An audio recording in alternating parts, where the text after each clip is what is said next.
Student, class 12 का class start होने जा रहा है। मैं सेकेंड चैप्टर से स्टार्ट करूँगा क्योंकि फर्स्ट चैप्टर थोड़ा थ्योरेटिकल पार्ट है, इसलिए उसको मैं बाद में करूँगा। तो सेकेंड चैप्टर जो है वो इन्वर्स ट्रिग्नोमेट्री है। इन्वर्स ट्रिग्नोमेट्री और हमने ट्रिग्नोमेट्री पढ़ा था क्लास 10th और 11th में। तो इन्वर्स ट्रिग्नोमेट्री से कैसे अलग है? इन्वर्स ट्रिग्नोमेट्री में हम लोग थीटा की वैल्यू रखते थे और हमें जो रेंज यानी जो मिलती थी वैल्यू वो रियल नंबर में से कुछ भी मिलता था। ठीक है, तो जैसे मैंने एक क्वेश्चन लिया x = sin थीटा, और हमने 11th में पढ़ा था कि जिसकी वैल्यू हम लोग रखते थे, पुट करते थे, वो हमें डोमेन कहलाता था, और जिसकी वैल्यू निकल के आती थी वो हमें क्या कहलाता था? रेंज कहलाता था। तो यहाँ पे हमने थीटा की डिफरेंट वैल्यू ली है, यानी 30 डिग्री, 45 डिग्री, 60 डिग्री, 90 डिग्री। तो मान लीजिए हमने थीटा = 30 डिग्री यहाँ पे पुट किया, तो साइन 30 की वैल्यू क्या होगी? 1/2 होगी। ऐसे ही 45, 60 मैंने 90 की वैल्यू यहाँ पे पुट किया है, तो साइन 90 की वैल्यू क्या होगी? 1 होगी। यानी एक्स की वैल्यू क्या क्या निकली? 1 निकली। ठीक है, हमने डोमेन में एंगल की वैल्यू रखी और जो रेंज हमें मिला है यानी एक्स की वैल्यू वो क्या मिली है? हमें 1 मिली है। ये हम ट्रिग्नोमेट्री में ऐसे हम लोगों ने किया था। तो इन्वर्स ट्रिग्नोमेट्री थोड़ा सा उससे रिवर्स है। तो इन्वर्स ट्रिग्नोमेट्री कैसे है वो मैं आपको थोड़ा बताता हूँ। जैसे x = sin थीटा हमने लिया था, तो साइन को मैं दूसरी तरफ ट्रांसफर करूँगा तो क्या हो जाएगा? Sign inverse x = theta. अब यहाँ पे आपने क्या देखा कि x जो है यानी जो हमें जिसकी वैल्यू निकल के आती थी, अब वो यानी वो रेंज था, अब वो डोमेन बन गया। और थीटा पहले क्या था? डोमेन था, अब वो क्या बन गया? रेंज बन गया। तो इस तरीके से हम लोग जो इन्वर्स ट्रिग्नोमेट्री है उसमें हम लोग डोमेन में रियल नंबर में से कोई वैल्यू रखेंगे, और ट्रिग्नोमेट्री में क्या था? डोमेन में हम एंगल की वैल्यू रखते थे। तो इन्वर्स ट्रिग्नोमेट्री में रियल नंबर में से कोई भी वैल्यू रखेंगे तो हमें रेंज में एंगल मिलेगा, यानी हमें इन्वर्स ट्रिग्नोमेट्री का आंसर एंगल मिलने वाला है।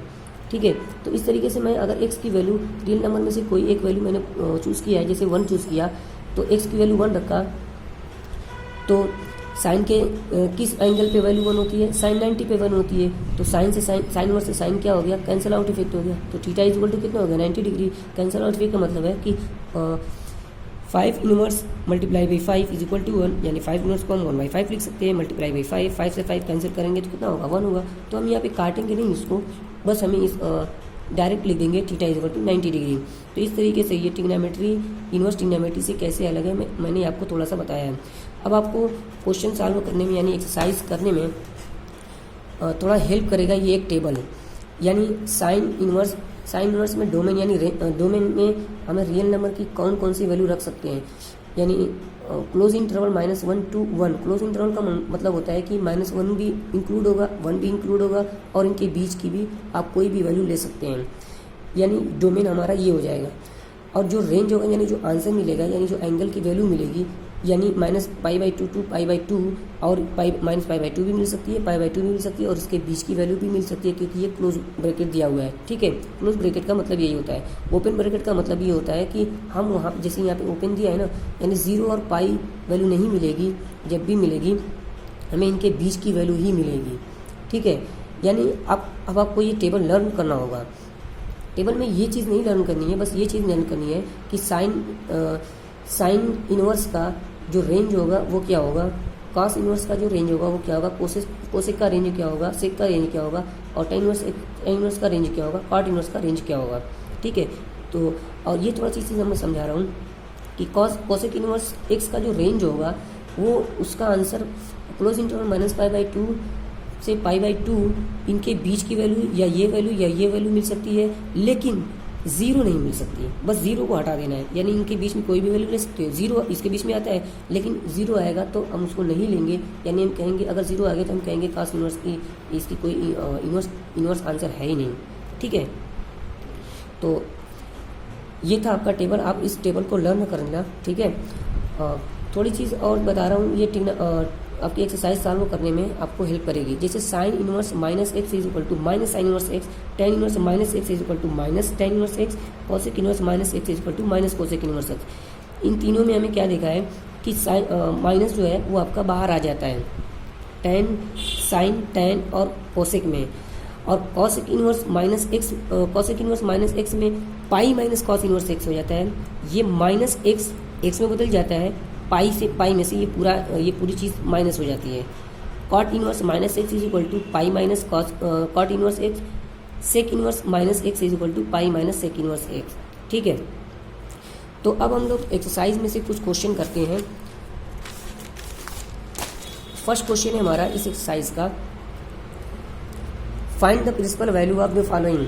प्रिंसिपल वैल्यू उसी को बोलते हैं जैसे साइन इनवर्स का जो रेंज है ना हमारा, जो साइन इनवर्स का, जैसे ये हमारा रेंज है, ये ना रेंज, बस यही हमारी क्या हो जाएगी, इसकी प्रिंसिपल वैल्यू हो जाएगी। तो हमें प्रिंसिपल वैल्यू ही बतानी है।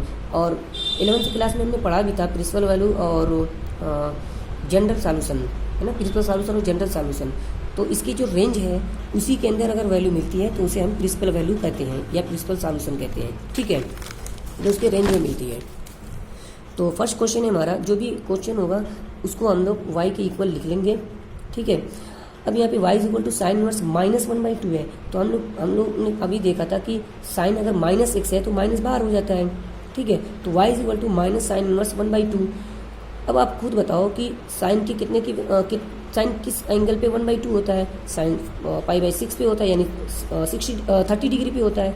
तो साइन से साइन कैंसिल आउट हो गया और माइनस π/6 हो गया। ठीक है, तो इस तरीके से हम ये चेक करेंगे, यानी -π/6 का मतलब है कि -30 डिग्री और -π/2 का मतलब है -90 डिग्री और π/2 का मतलब है 90 डिग्री। तो आपने -π/6 की वैल्यू को देखा कि इसके रेंज में आता है कि नहीं आता है, आता है। इस तरीके से ये हमारा आंसर हो जाएगा। तो बाकी सेकेंड, थर्ड, फोर्थ क्वेश्चन है हमारे पास। मैं अब 5वां क्वेश्चन बता रहा हूँ और मैं इसका सभी क्वेश्चन का मैं नोट्स दे दूँगा। ठीक है, तो क्वेश्चन नंबर 5 क्या है, y is equal to cos inverse -1/2। अब आपको पता है कि कॉस इनवर्स जो है वो पाई माइनस कॉस इनवर्स 1/2 रहता है, माइनस खत्म हो जाता है और इस पाई में से ये पूरी वैल्यू माइनस हो जाती है।